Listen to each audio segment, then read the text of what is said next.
Yes, I I can see you. have like 33%. Let's see, will it let me plug in my charger?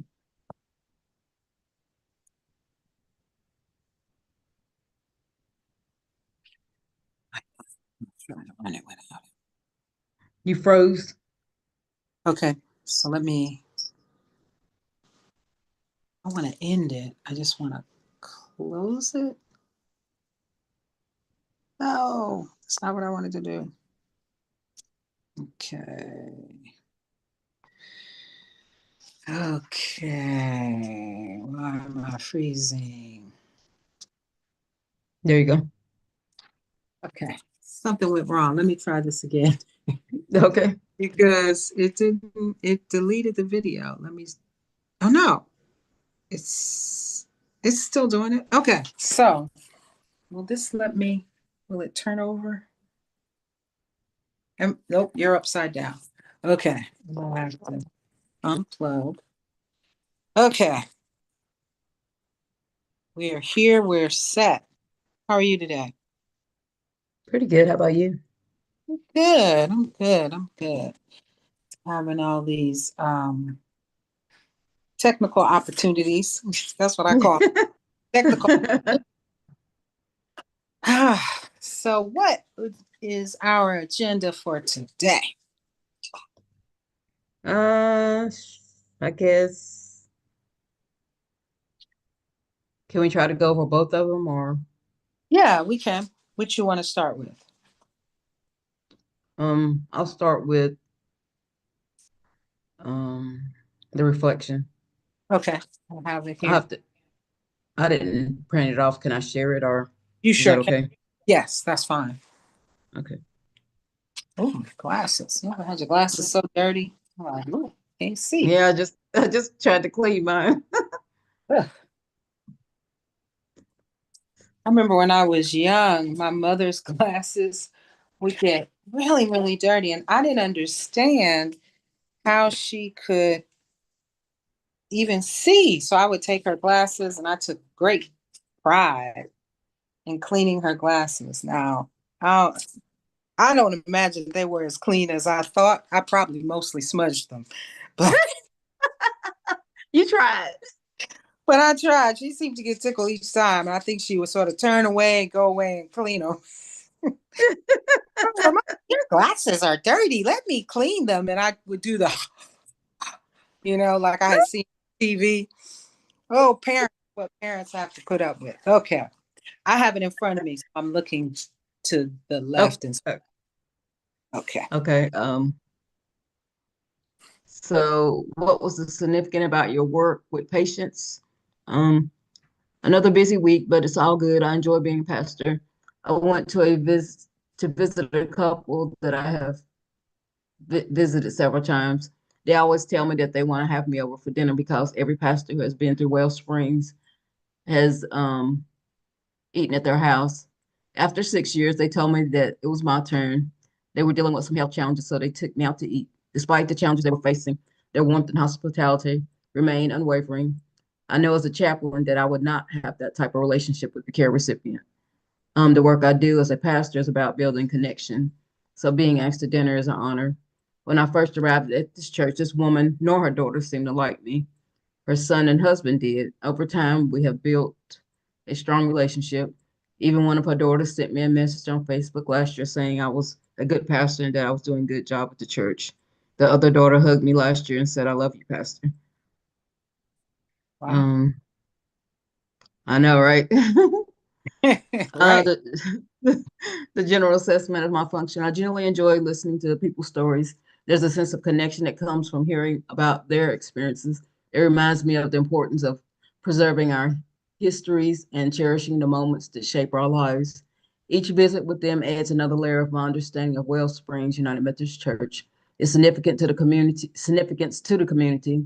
They're very proud of their church and they have every reason to be. She told me that she had did a capital campaign for the fellowship hall and raised enough money to build it completely. She was a Sunday school teacher, youth leader, choir director, member of the finance committee, a trustee, a member of the kitchen committee, and lay leader in the church. Her husband held many of the same positions as well. Oops, I went too fast. Um, Strengths. This visit was an opportunity to practice my active listening skills. They wanted to share the stories of their youth and vibrancy within the church. I assessed that they wanted to be acknowledged for their hard work. I was able to ask open-ended questions. I was able to use nonverbal cues. I offer empathetic responses. My intervention was to acknowledge the work that they had accomplished and to be a non-anxious presence. I assessed that they just wanted to tell stories. Through these stories, it became clear that God had brought Wellsprings to some challenging times, and they trust God because He has been faithful in the past and will continue to be steadfast in the future. Um, the questions I asked, could you tell me more about what you did to achieve the goal with the capital campaign? This seemed to be one of the most significant events of the church, her church career. She responded that she had many friends and asked 20 friends to donate a certain amount of money. And the church members also undertook other projects to achieve this goal. Growing edges. I want to ensure that I was practicing this outcome. Understand that when I'm in the chaplain role, boundaries and dynamics will be different. I know that each care recipient is different. Outcome two, relational boundaries and indicator. Articulate an understanding of healthy relational boundaries in spiritual care contexts. New action. I want to be mindful of how counter transfers affects me when I'm with care recipients, understanding fully that it is not about me. I need to recognize it when it's happening, set it aside, and continue to be who I need to be for the care recipient. Um, Significant relations. I feel a profound sense of trust within my peer group. This trust gives me the confidence to seek honest feedback from them. I value their insights and perspectives, and I believe that their feedback can help me understand what I'm doing well and identify the areas I can improve. Reflection on relational dynamics.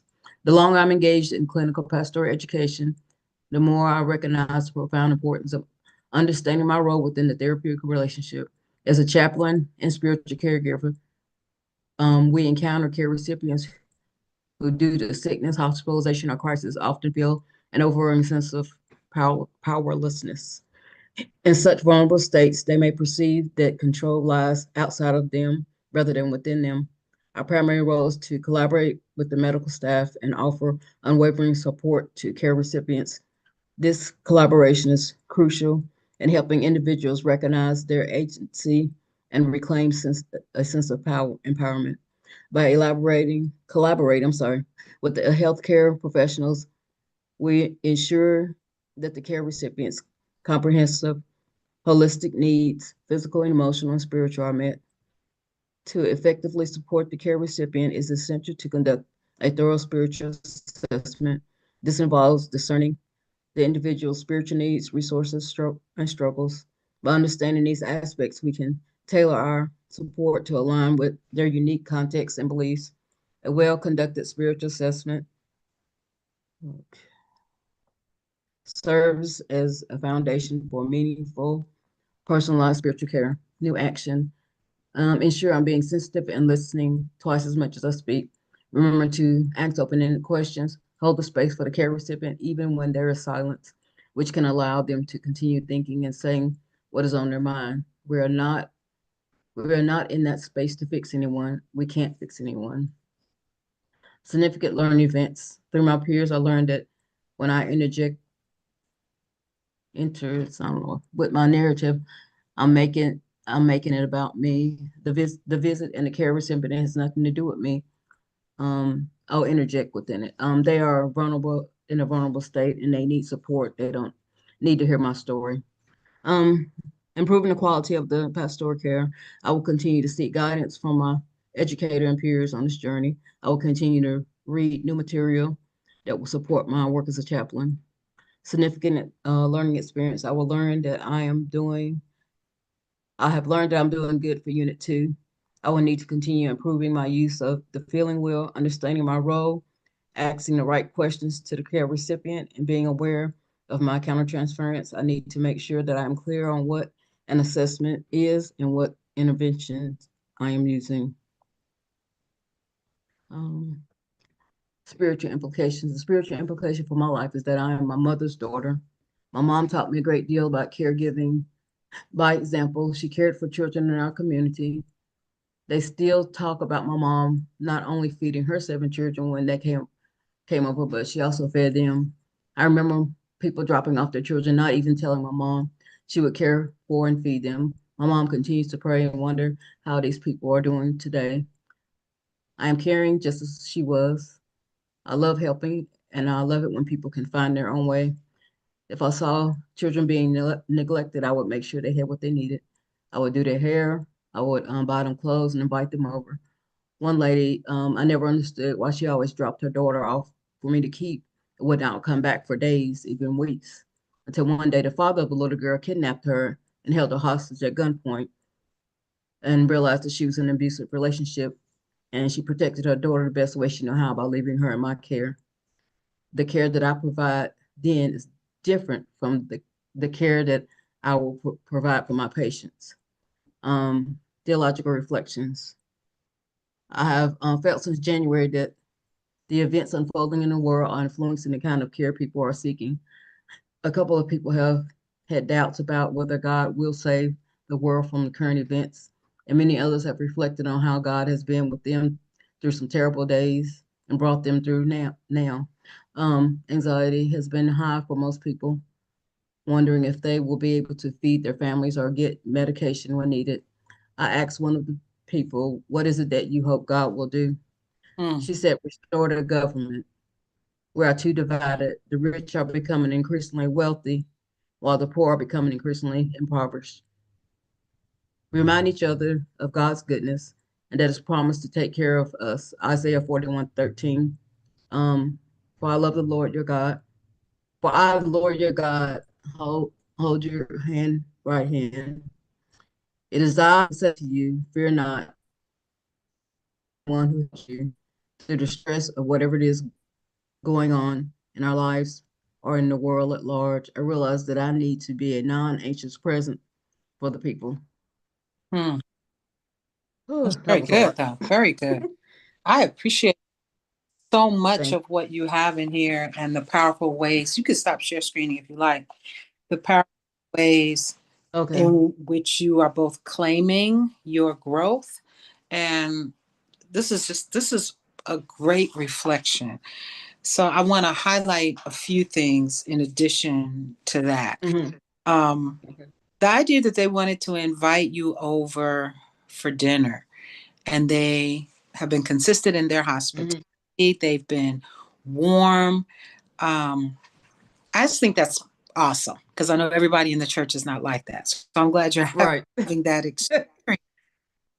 And I'm really glad that you lifted it as a reflection. You also noted that, um, as a chaplain, you wrote that I will not have this type of relationship with the care recipient. So they are your care recipients. So say more about what do you mean there? As a pastor, like I guess, like if like as a chaplain in a hospital and stuff, I mean, I know sometimes you go to people's houses and visit them, but you're not going to go and have dinner with them, Very good. you So know. so when you get to your indicator tracker, that specific observation, I know as for example, as a chaplain in a hospital, I wouldn't be going with the patient home for dinner. But as a pastor, that's a very appropriate boundary and role for me to have because what you're saying is the boundary and roles for care for a patient in the hospital, the boundary is the hospital. Right. And in the church setting, the boundaries include the church, their home, maybe dinner in the community, or wherever. And it could be a Hmm. meal, not likely to have spiritual care in the hospital of a meal. It could happen, but not likely. So, very Right. good. So, all you're doing is making it very clear hey, there are Okay. different boundaries in these settings, and I am aware of that, which is excellent for where you are, level 1B. Excellent, excellent, excellent, excellent. Your second unit. You also note this woman, not her daughters. When you first arrived at the church, this woman nor her daughters seemed to like me. Say more about that. They got mad at something I had did, but they didn't really. They really was kind of standoffish in the beginning. But I did something, and they all three of them called me and told me I was wrong for doing it. I had two church. One was the white church, and one was that church, and we joined together at that church, and I had them do their offering separately. Which everybody needs their money because the white church needed theirs and the black church needed theirs. And so they got called me and told me that was wrong for me to do that, that I should have just gave all the money to the white church and not separated it because it was the wrong thing to do. It was not I don't know, what do you say? Um it was in poor taste, because they're kind of like high and mighty a little. They think they appear above people to me. That's what I feel they are. But anyway, they felt like it was a very poor taste. I should never have done that. So they stayed mad at me for a while about it. And I just kept visiting and kept doing whatever I needed to do and, moving along because I decided a long time ago that I wouldn't treat people how they treated me. You know, if they treated me bad, I would not do that because as a pastor and even as a Christian, what is that? So I just So kept, I apologize. So you just kept caring for uh, them. yeah, just kept, yeah, just kept caring for them, kept showing up, even though sometimes she would say some things, but I just continued to show up. Okay. So you have multiple occasions of them identifying things that you do that they don't agree with. Right. And you interpret that as them not liking you. About her actions, like I would go visit and the daughter would never come. She would stay in the basement or something. She would never show her face or anything like that. Or Okay. neither one of them, they would be, they just would never come around. Okay. And I knew they were there and they knew I was coming, so they just wouldn't. Be standoffish. Yeah, which is Okay. fine. I mean, So my encouragement to you is I'm just wondering, I'm curious if you are taking it personal because you interpret their behavior as assessment of whether or not they like or don't like you. And I'm wondering, like, in terms of your boundaries and your relationship with them, it's nice to like your pastor. It's nice to like the chaplain who visits. But do you have to like them? And no, clearly, you don't have to like them. Do they have to no, like you? no. I mean, they don't. I mean, that's why I said I kept showing up because I mean, it's not important to me that they like me, but I just felt a sense of disconnection. I should put it that way. Maybe that, Uh, it's not. that's Yeah, that's. Go ahead. I'm sorry. no, that's helpful. Thank you. That's different. You felt a sense of disconnect as opposed to just they like you or didn't like you. Yeah. Oh, okay, that's okay. I was curious because I wonder, and this would be my interpretation, when you say like, it seems so personal. And Well, I mean, like I said, I got I, calls from all three of I them, and they were they were not happy with me. So that I don't know. So that's what I took it as. I don't know what else to that I could have taken it as. right. No, I think I'm misinterpreting. I'm putting the weight I'm putting on like is the personal, whether, uh, I'm making it personal and my interpretation, but it sounds like you're not. And so my concern was you were internalizing dislike, but you're not. You're really trying to just describe their behavior. And their Right. behavior of being standoffish equates to you with, oh, they don't like me. But it's not that you're internalizing dislike. No, no. Got it. Mm-mm. That's helpful.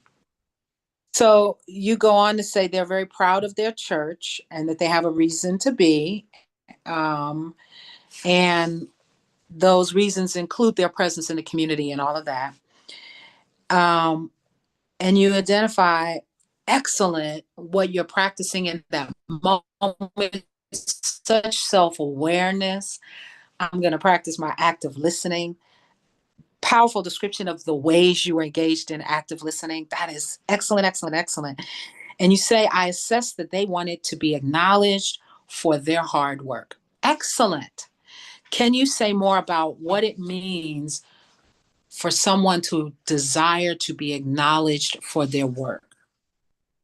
Um, The insights on that. for me in the Black community, what I feel, I mean, and it's not been like, this is not something scientific or anything that I've researched, but in the Black community, for me, I feel like that Black people have gotten treated so badly on the outside, even when, I mean, I'm even now and whatever, but when they come to the church, their role is very important and they take that seriously.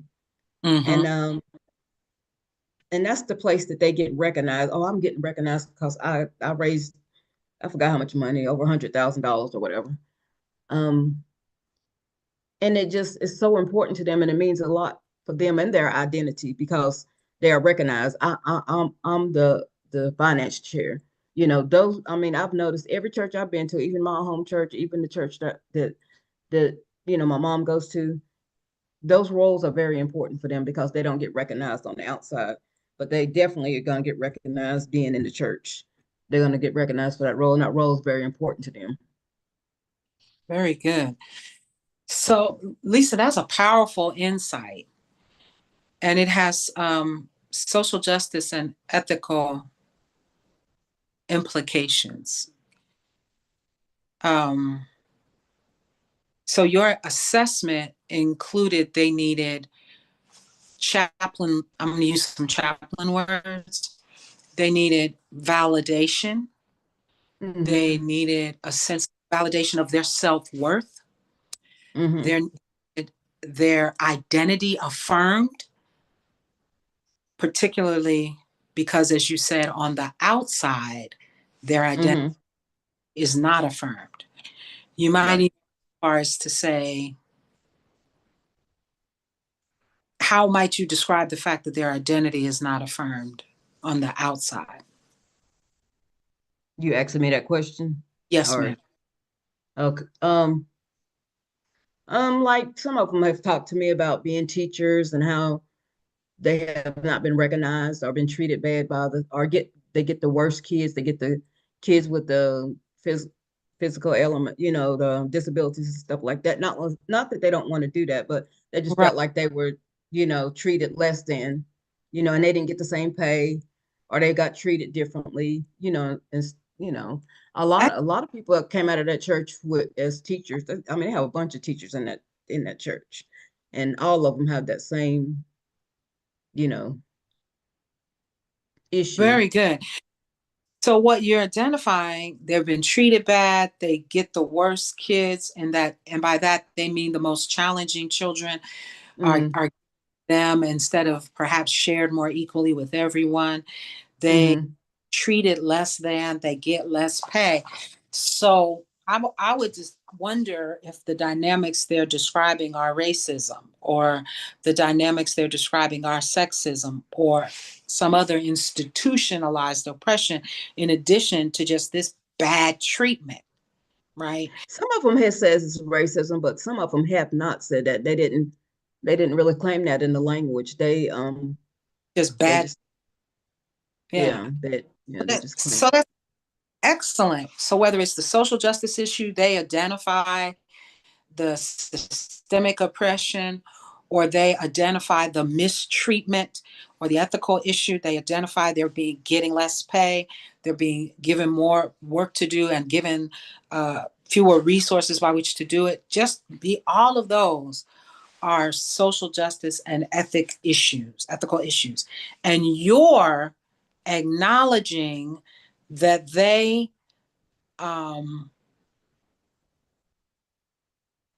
you're assessing that they wanted to be acknowledged for their hard work is all connected with your awareness that this is important for their identity. This is important as a counter to how they're treated in the world. Mm-hmm. That's excellent. Excellent, excellent, excellent. So, because you're not saying it's about getting credit, for Right. what they do. It's about the realization that the ethical and social justice reality is that in their lives in the world, they don't uh, get equal regard. They're treated as less than. And so here in the church is an opportunity for them to exercise their leadership and be Mhm. affirmed in their personhood, their identity, their gifts, their value. And all of Right. that is so important. So thank you, thank you, thank you. You Mhm. said again later, my intervention was to acknowledge the work that they had accomplished and be a non anxious presence. What, how did you acknowledge the work that they accomplished? I just kind of validated some of the things that they said, and just affirmed them. And we talked about how the church is the church is better because of them. And we don't have the same people with the same energy in the church anymore. They did that work. Those people back then, they did the work, but the people now coming up, they're not energized, or they're not as caring as that community was. And I just recognize them for their good work and hard work, because we have that church, the cemetery, and all of it because of them and their hard work, you know. Excellent. So, in addition to being a non anxious presence, what I just heard you describe is you also, your intervention was to be an affirming presence, a recognizing someone who isn't seeing their worth, their Mhm. value, um, how they've been a resource, and how their hard work has made a difference in the world. Right. So that is all part of your intervention, in addition to your non-ancient presence. That's Okay. Okay, I'll add it to it. okay. And you said I assessed that they just wanted to tell stories. Mhm. Say more about that. They just wanted to tell stories. Because I never really got to say a whole lot, which I'm okay with that, because I'm introverted. I don't really care. I Yeah, don't yeah. really care if I have to say a lot. But they just out, if it wasn't her husband sharing the story, it was her, um about the things that they had did in the community. And even she was telling me about her childhood and stuff like that, and how her dad, I thought her dad was a preacher from what the how she described him, but he was just a man in the community who, anybody who was sick in the community, he was at the hospital, at their houses, and he would take her. Now he had other kids, but he would always take her. And she valued that that time with him, that he would take her. And she learned how to be who she is because of how he did people in the community. And she said he did it until the day he died. He would just be at somebody's house every Sunday, middle of the night, if somebody called, can you come? We're having trouble. Can you come and pray with us, or whatever? He always did it. So, it's just, I like hearing those stories, and being able to connect with her, and you know how her life went and stuff, you Yeah. know. Wow, that's powerful. And it seems a little parallel to you, as you noted later about observing your mother and how you do what you saw her to do, what you saw her do at a whole nother level. Um, so why, I'm curious why you say I assess that they just wanted to tell stories when what you assessed was all that you. Oh, gotcha. Well, I didn't feel like they were like wanting to talk about their health. They already know their health is bad, so that's not something they wanted to talk about. Very good. She didn't, and that's not something she wanted me to focus on either, or anything. Mhm. Um, she said, I know I'm toward the end of my life, going, that way. Which I said, people say that a lot lately, but she just wanted, and then she took me around the house, and she had already showed me the pictures, but she took me around like she had never showed me these pictures, but she did. And, I was like, oh, wow. You have to, and, Right. and it was good to see the pictures and stuff, because you trusted me enough to take me all over your house showing me these pictures. So, Very good. um, you So you understood she, so even though you describe it as just tell stories, which seems Mm-hmm. very, you realize she was sharing her narrative. She was sharing her legacy. She was sharing herself with you. Okay. Okay. And Mm-hmm. when you write, I realize I assess they just want to tell stories. It doesn't really reflect the depth of what you just have assessed. Okay. Okay. Very good. That's powerful. You even assessed, we often emphasize what we assess that needs to, an intervention needs to be done. You also assessed what was a topic that they didn't want to cover. So you understood she has health issues. You understood, like everyone else, she, not everyone else, but she has a sense of her own mortality and is Mm-hmm. into that. And you assess that's not what they wanted you to explore. That ability to also figure out what's not important is an important Mm-hmm. assessment skill. So you assess that too. You assess what the topic wasn't, and Okay. you stayed with where the topic was. That's excellent.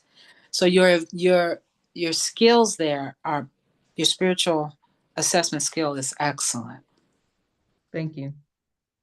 I I think I feel more comfortable doing it because of how you explained it the last time.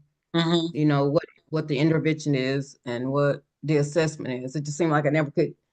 That I've always had issues with like I guess comprehension. So it takes me a little bit longer to get it. But the way you explained it the last week, it just made sense and kind of clicked.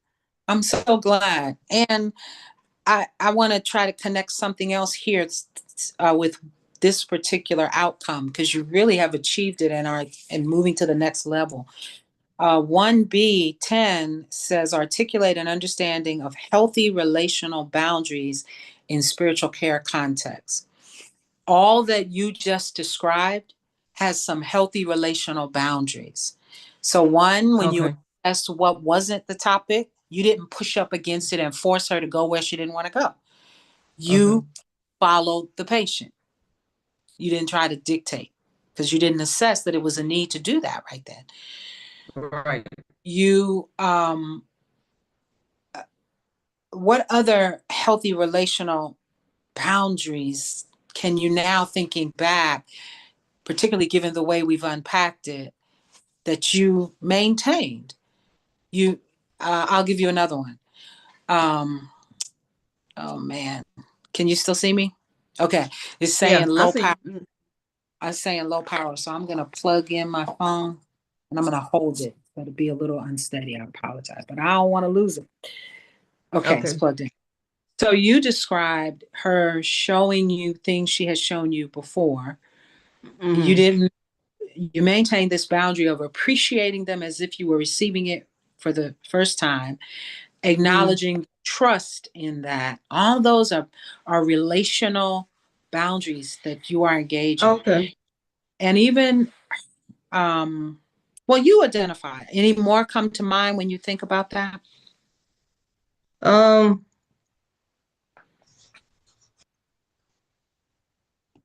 mm, That's very good. I can't really think of Okay. Well, let's somebody. look at number two, where you talk about the significant relations with the group.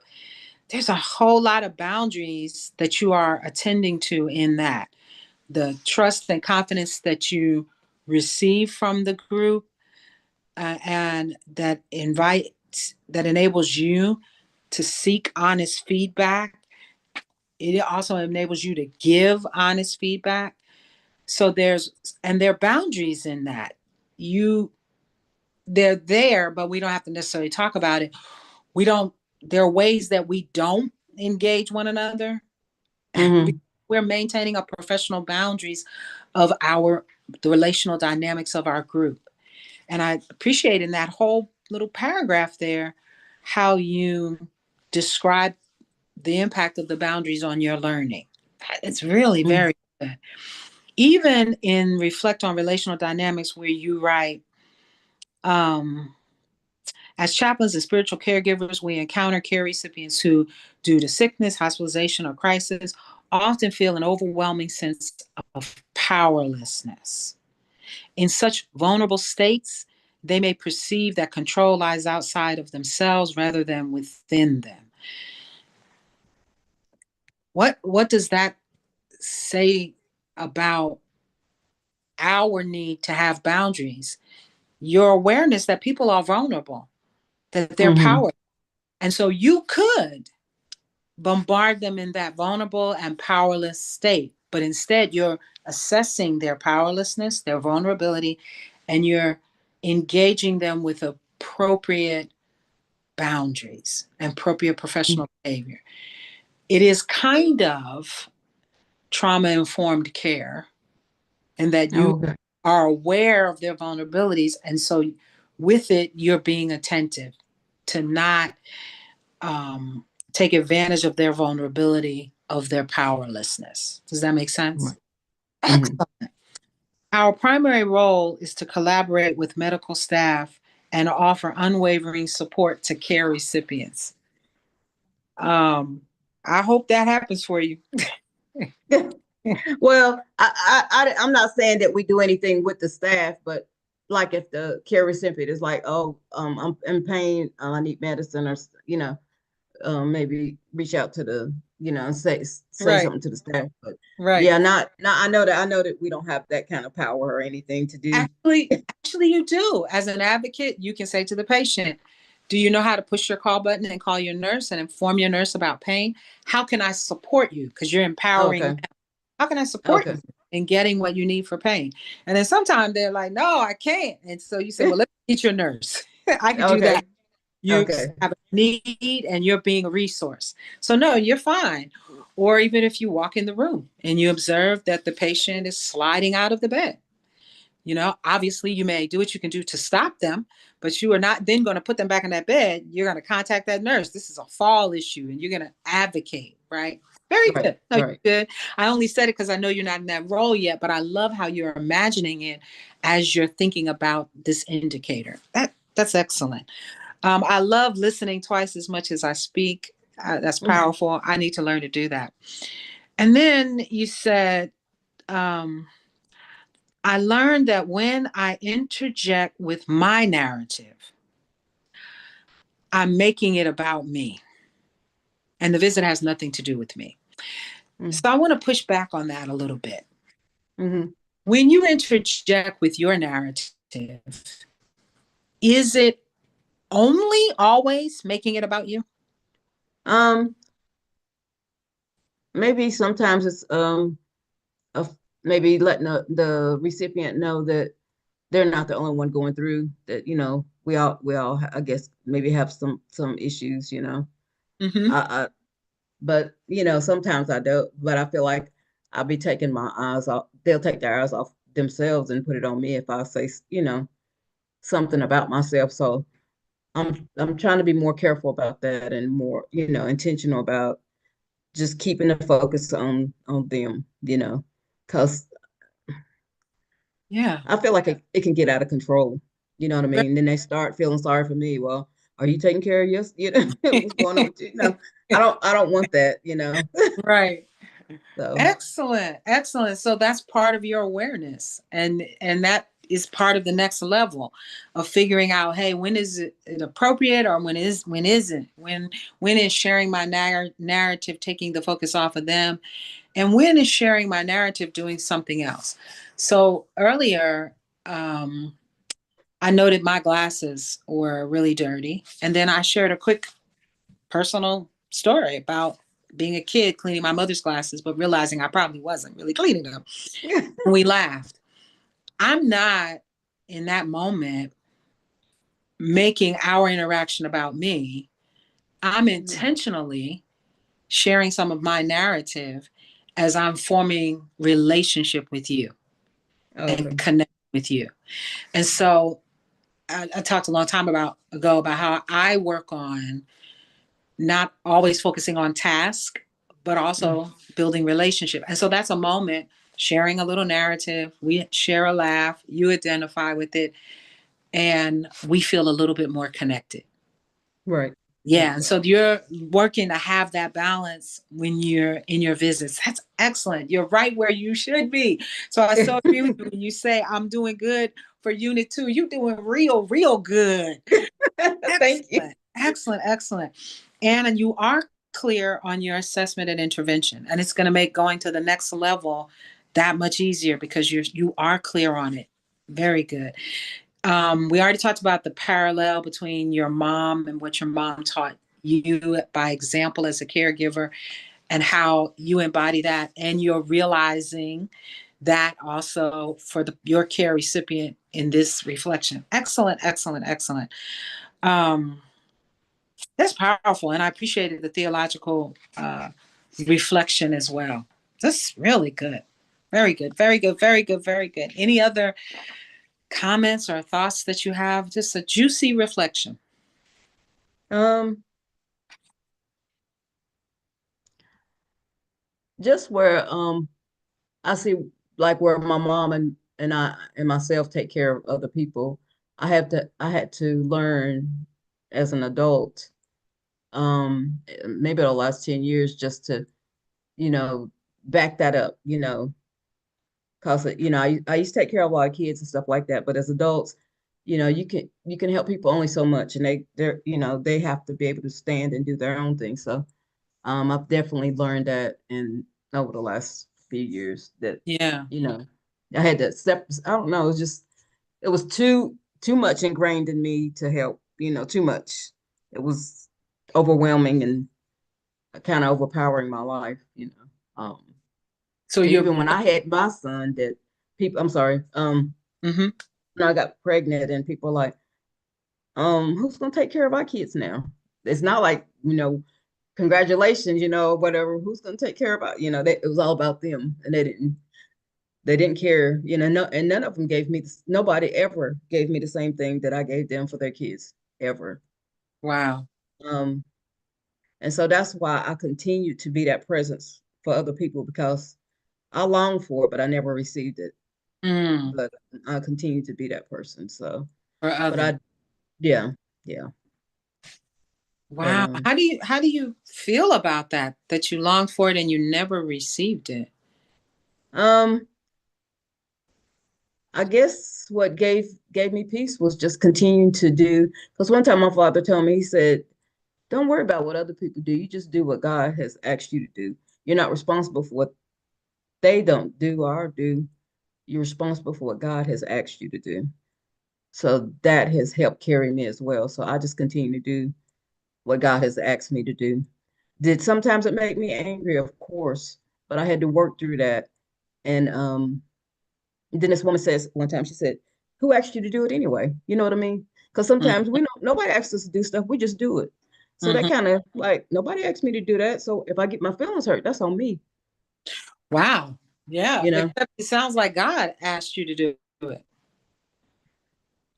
Yeah. So I'm good with it. I'm grateful that I was able to do everything I could do for the people I've done it for. Mm-hmm. And they appreciate it, and they have talked about it now Mm-hmm.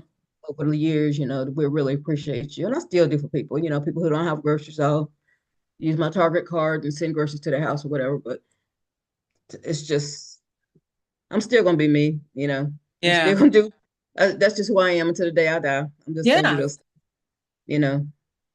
And I hear that you're learning self care, you're learning boundaries, you're learning, as you said, when to step back. And one of the things we do as chaplains it's in this reflection, we are not focused on fixing it. And we maybe even shift from helping to empowering And and that's journey yeah, alongside, coming alongside. that's right. And And I that yeah. hear that in your reflection. I hear that in your feedback. I hear that in your work. And it is actually an easier yoke and a lighter burden. Yeah. I feel like it really is. I this I'm just honestly speaking, since I've been in CPE, I've definitely feel changed, and I feel empowered myself, um to step back and assess and make sure that I'm not overstepping boundaries. So I don't Hmm. know. I just really feel I feel different. I feel different now, and I know it's CPE. It has to be, because Yeah. you I know, love that. You said they didn't know, nobody asked me to do it, so my feelings hurt. That's on me. I love it. I need to remember that. you Uh, know, yeah, no, that's a good one to grow on. Excellent. All right. You wanted to also take a look at your outcome. if we have time, We I do. don't know if I. You Okay. want to put it up on the screen and Hmm. take a look at it. Yes. Very good. Very good. Thank you. I think this is. Let me go up a little bit. Okay.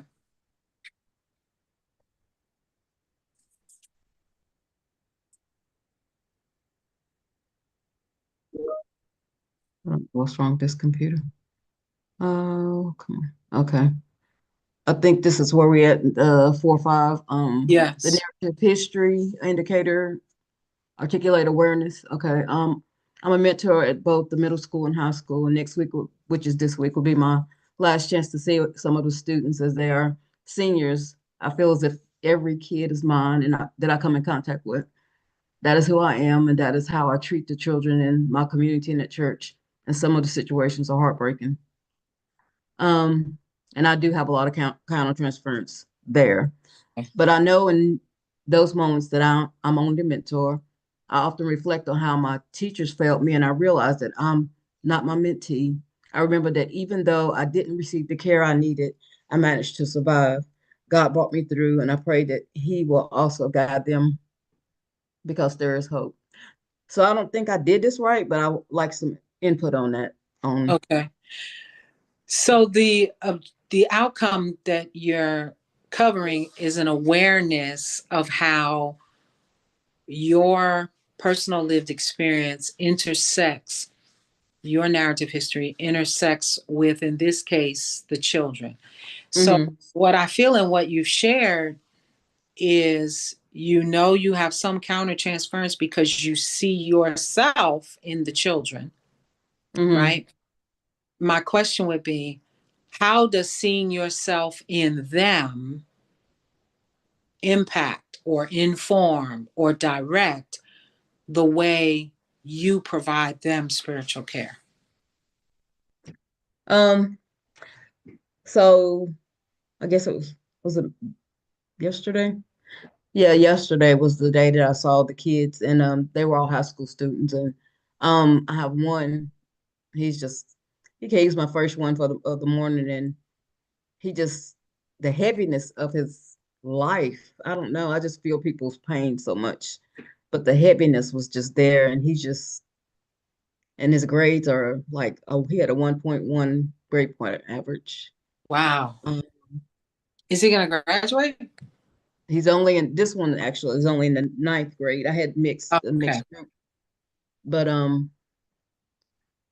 I said, and I couldn't even fuss at him. I just couldn't do it.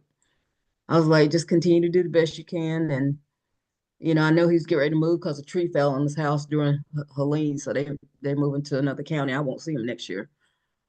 But he just had no light, no joy, nothing. Um, but all the kids, I gave him a gift, a bag full of treats, and I gave him a $10 gift card to Chick-fil-A. And when he received it, he was just so happy. He started smiling and he hugged me. And I was just surprised because I don't do that because, I know it's an integrity issue. But if they hug me, I hug them back. But just to see that little bit of joy, in his eyes, just to see him light up. When you said I don't do that, you mean you don't initiate a hug. I don't. Mm-mm. And you describe it as an integrity issue. And you by that you also mean a boundary issue. Yeah, a Got boundary. I said okay. the wrong word. Yeah, boundary. Got you. Okay. Yeah, because, So what I'm hearing is you identify with what they lack. You hmm out of your own experience, you identify with the heaviness of their lives that some of the things they're going through or similar things that you experience. You identify with teachers not failing them and how teachers failed you. And my question is, how does that inform the way you care? And what I heard you say is, so you try to give them something to feel special, something Mm-hmm. physical, an actual Mm-hmm. physical gift, right? Mm-hmm. Particularly an unexpected gift definitely makes people feel special. Mm-hmm. I'm wondering if you give them your non-anxious presence, your undivided attention, something that other adults are probably not giving them that you didn't have. You're giving them the consistency of your presence because you realize you identify with the lack of that kind of adult caregiving in your life when you were that age. Yeah. Yeah. Yeah. Mm-hmm. I think so. Yeah, and it was one other guy, he hugged me as well. He was just he had good grades though, but he had a lot going on too. And he just very kind, always very kind. All of them are very kind. And he was just, I don't know, I guess he's struggling with some things, but they all do. And you just never understand what all of them are going through. But yeah. So the way you're demonstrating that you're aware that how your narrative, your history, your experiences Mm-hmm. are informing the way you're with them is the way you listen.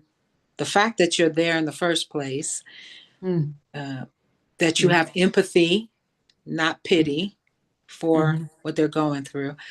I don't hear anything else and like I said, the gift and trying to make them feel special, knowing that they don't.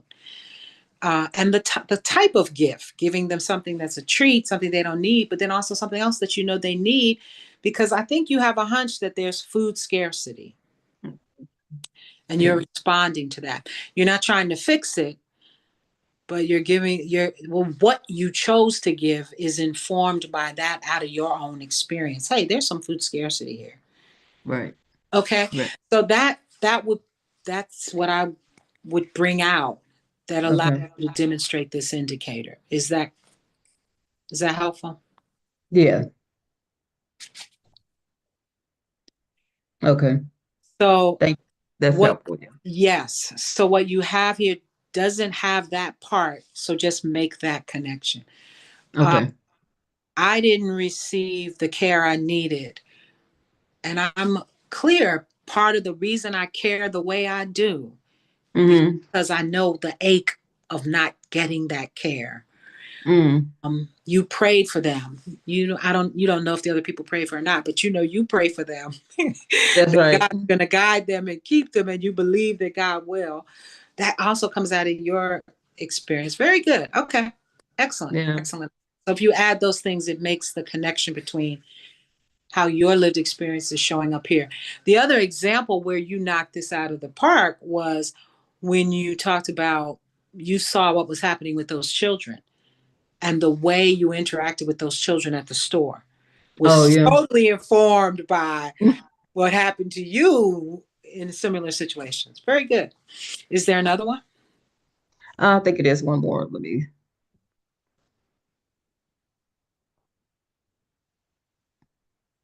Um. Did I go too far? No, the No. date's at the bottom, right? Okay. Um. This is self-care. The self-care practices that I feel I need the most are as follows: emotional, mental, spiritual, and social self-care. I've learned to listen to my body, my mind, my body, and my soul. And that's for my emotional and mental well-being. I see a therapist. However, it has been a couple of months. I still practice the habits that she instilled in me. For instance, taking a deep breath in and out and exhaling to the count of 8. I do this about 4 times, and it does help relieve tension. For my spiritual well-being, I listen to different types of music that help me refocus and bring me comfort. For social self-care, I will create opportunities to have lunch with a trusted friend where we can talk and enjoy each other's company, which is very helpful to me. Excellent. You feel like you got this one, don't you? Yeah. Yeah, that's excellent. You definitely demonstrate your knowledge of a variety of self care and how you have already initiated the use of them and how you plan to initiate the use of them going forward. Very good. Do you feel like your personal sort of social uh, relational needs are also something that you're aware of and attentive to? Yeah, I'm aware that I'm kind of like a person that's to myself, if I don't reach out to other people, they don't reach out to me. It's not, it's like when like I said, I didn't when I took care of the kids and for people and stuff like that, they never gave it back to me. And that's how it is with my friendships. It's just like if I don't reach out to them, they don't reach out to me. But if I reach out, they're more than happy to go eat and stuff. But I don't understand it. It's just never that way. You know what I mean? Do you But tell people what you need? um I don't necessarily tell them what I need, no. I'll just create the opportunity, like I'll say, do you want to go out to eat on Friday? It's been a while since we've seen each other or whatever. And they're like, oh yeah, that's a great idea or whatever. So, you know, and you know, it works, you know, it works. It's How would okay. it's okay. How would it feel to tell them, sometimes I need you to initiate our check-ins? I feel like I always initiate them. I'd feel uncomfortable, like I'm being too needy or something. Like you're being needy. And is it okay for Lisa to be needy? I don't know. I don't know. I Yeah. got you do know. And that no is it okay for Lisa to be needy? No. Yeah, that's the way I feel about it. Yeah. Do you know why you feel that way? Ah, um, I don't know. I have a hard time with like if people like if we go out to eat and stuff and they're like, I got the tab or whatever. I feel very uncomfortable. I don't know why. It took me a long Mm. time to even let. And so this one lady, she was like, Lisa, can I pay for your food? Damn, you know. Stop this. Can you stop the screen share since that was the last one?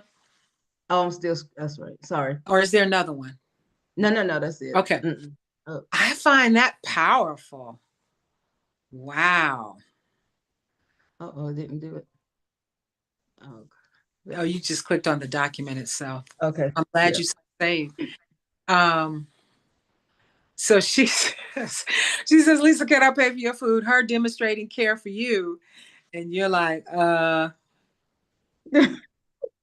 Sometimes I say yes, sometimes I say no. Let's just do, whatever. I mean, but I pay for people's food too, and I do that a lot, but I don't know why I can't accept it for myself when somebody wants to do it. wants to do It's it for you. it's still a struggle to accept somebody's wanting to pay for my food when we go out. It's like I Right. don't deserve it or something. I don't know. I don't know. So when people do pay for your food or, go, yeah, I would love to get together. That's a great idea. Those are examples of people caring for you, even if, and them initiating it. They may not have initiated the care situation, Right. but in terms of offering to pay, they're initiating that care for you, but you're resistant. There's this wonderful book, and I don't remember the name of it. It says something up to the effect that we teach people how to treat us. And you may be training them to wait for you to Maybe. initiate as opposed to whatever else that might look like. Not that I know, Yeah. but so that's a good self-awareness. Hey, I'm the one that initiates and I don't want to be needy. And that's okay. So when I remember we were sitting there and you're doing the spiritual care visit in the church and the guy said, I'm going to, I pointed out to you that he had said in a few different ways, I need you. Mm. And each time you acknowledged it, you nodded your head, you were affirming, you were like, I'm here, I got you. And I asked you, how did that feel to hear him say, I need you? And you were like, huh? But he did it. He did it, which is pretty powerful. Yeah, I try to check on him all the time because he's a newer pastor. He's only been Oh, don't you pastor. dare shift that way. I don't need you That to tell me your task. I'm just encouraging you that you give out an energy that it's okay to tell you that I need you. And it is your work to figure out how to ask for what you need and what you want. okay, I, okay. I know you, this is vulnerable, and we're not going any deeper than that. I'm not your therapist, but I'm just bringing it to your awareness. And excellent. Excellent. You did that last objective. Excellent. Yeah. Very good. Thank you. Thank I'm you. trying. I'm trying to be better still. You doing it. Gold star. If you went to heaven today, you'd be in the gold star section. So you doing it, girl. You are doing it. Anything else you wanted to talk about today? No, I think that was it. I just didn't know if I had got that one right, and you showed me how to fix it. So Yeah. yeah. You're doing wonderful. I look forward to Group Friday, and I'm excited uh, about. I feel, I can remember one point you were saying, "I'm never going to be like Nathan. He's just on it." Are you Mhm. feeling a little bit more like I am on it? I this I do feel more confident this past few weeks. I definitely feel more confident. Yeah. Yeah. And as you go into that third unit, just keep, you're just gonna keep growing and going. So bravo, well done. Thank you for the IS today, and I'll see you Friday. All right. Take All care. right.